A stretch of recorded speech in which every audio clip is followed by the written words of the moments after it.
ವೈಕುಂಠದಿಂದ ಬಂದು ನೀ ಪಂಪಾ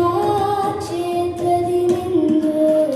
ವೈಕುಂಠದಿಂದ ಬಂದು ನೀ ಪಂಪಾ ಕ್ಷೇತ್ರದಿ ನಿಂದು ಎಂದೋ ದಾರಕ್ಕೆ ನಿಂದು